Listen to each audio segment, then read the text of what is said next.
Karen's laugh was a hyena's cackle, echoing through the cul-de-sac like a warning shot. She stood on her manicured lawn, hands on her hips, glaring at my old Mustang as if it had personally insulted her hydrangeas. For months, Karen, the self-appointed queen of the Willow Creek HOA, had waged war on my driving. "You speed through here like a NASCAR reject," she'd shriek, waving her clipboard like a battle flag. It wasn't true. I kept it under 25 miles per hour, but Karen didn't care about facts. She cared about control. Her doughy face, perpetually twisted into a sneer, made it clear she loathed anyone who didn't bow to her rules. And I, Jake Harper, mechanic and single dad, was her favorite target. The neighborhood had suffered under her reign for years. Karen wasn't just nosy, she was vindictive. She'd fine Mrs. Patel for her unkempt rose bushes, which were gorgeous, and report Mr. Nguyen's dog for barking once at 3 a.m. She'd waddle around in her ill-fitting blazer, her eyes gleaming with the thrill of power, issuing citations for imaginary infractions. But with me, it was personal. Maybe it was my grease-stained jeans or the rumble of my Mustang's engine, but Karen had decided I was the neighborhood's black sheep. It started small notes on my windshield about excessive speed or improper parking. Then she escalated, calling tow trucks to haul my car for being too close to the curb. I'd argue back, calmly at first, showing her my dashcam footage proving I wasn't speeding. She'd just scoff, her chins wobbling, and say, "Your kind never learns." I wasn't sure what my kind meant, but the venom in her voice made my blood boil. Last week, things got uglier. I caught her on my Ring camera, creeping around my driveway at midnight, measuring my car's distance from the garage with a tape measure. "You're a menace, Jake," she hissed when I confronted her. "This neighborhood deserves better than you tearing through here like a teenager." I laughed it off. Big mistake. Karen didn't like being laughed at. Her eyes narrowed to slits, and she muttered, "You'll regret that." I didn't think much of it. Karen was all bark, right? Wrong. That Friday, I was late picking up my daughter, Lily, from soccer practice. I jumped into the Mustang, turned the key, and peeled out. The brakes felt off. Spongy. I pumped them, but the car barely slowed. My heart slammed against my ribs as I swerved to avoid a mailbox, the tires screeching. By some miracle, I coasted to a stop on a grassy median, sweat dripping down my face. Lily was safe at practice, but I was shaken. Something was wrong with my car. I towed the Mustang to my shop, Harper's Auto, and popped the hood. My stomach dropped. The brake lines were sliced clean, deliberate cuts, not wear and tear. Someone had tampered with them. I checked my security footage from the night before. There, at 2:17 a.m., was Karen, waddling into my driveway with a pair of bolt cutters.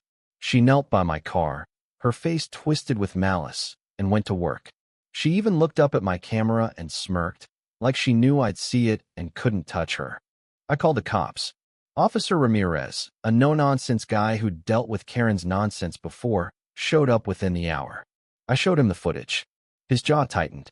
"That's attempted manslaughter, Jake. She could have killed you or someone else." He asked me to keep quiet while they investigated. I nodded, but inside, I was seething. Karen had crossed a line, and I wasn't just going to let it slide. The next day, word spread like wildfire. Karen had been spotted at the community center, ranting about ungrateful neighbors and false accusations. She didn't know the cops were closing in. I kept my head down, fixing cars and picking up Lily, but I couldn't shake the image of her smug face as she cut my brake lines. What kind of person does that? Over a petty grudge? By Sunday, the neighborhood was buzzing. Karen had called an emergency HOA meeting, claiming she was being slandered. I decided to gun it to confront her, but to see how far she'd dig her own grave. The community center was packed, with folding chairs crammed against the walls. Mrs. Patel whispered to me, "She's unhinged, Jake. Be careful." I nodded, my eyes locked on Karen. She stood at the podium, her blazer straining at the buttons, her face redder than usual. "This neighborhood is falling apart," she bellowed. "People like Jake Harper think they can flout the rules, endanger our children, and then play victim."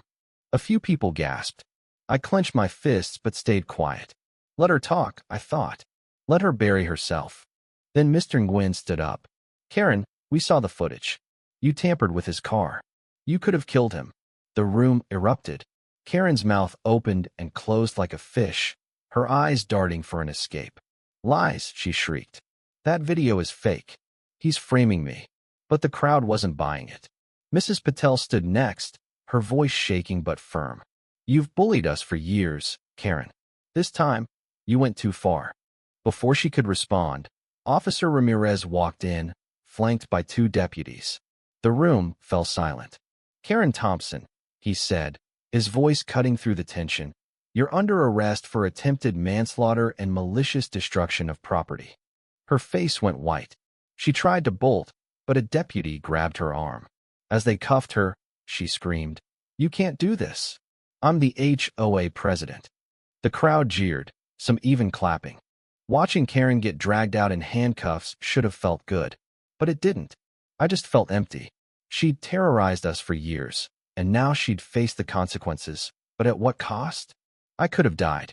Lily could have been in the car. The thought made my chest tighten. I looked around at my neighbors, Mrs.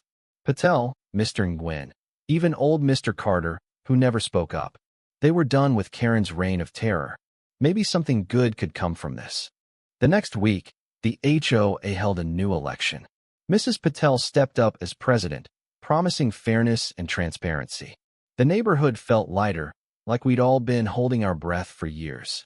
I got my brakes fixed, and Lily made me promise to drive even slower, her little face serious.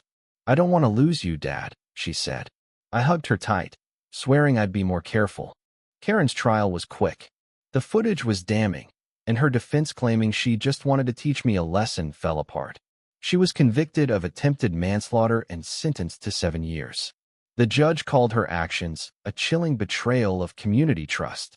As she was led away, still shouting about her rights, I felt a pang of pity. Karen had built her own prison long before the law caught up with her. Willow Creek changed after that. We started talking to each other again, not just about rules, but about life. Mr. Nguyen invited me over for pho, and Mrs. Patel's roses won a local award. My Mustang still rumbled, but I kept it slow, for Lily's sake. Karen's house went up for sale, her hydrangeas wilting without her obsessive care. Someone new would move in, and maybe they'd be better. Maybe they'd just be human. Sometimes, I'd drive by the alley where Karen had sabotaged my car. I'd see that crumpled note in my mind, scrawled with the truth she couldn't escape. She thought she could control everything, but in the end, her own malice brought her down. Justice isn't always sweet, but it's necessary. And for the first time in years, Willow Creek felt like home. The end.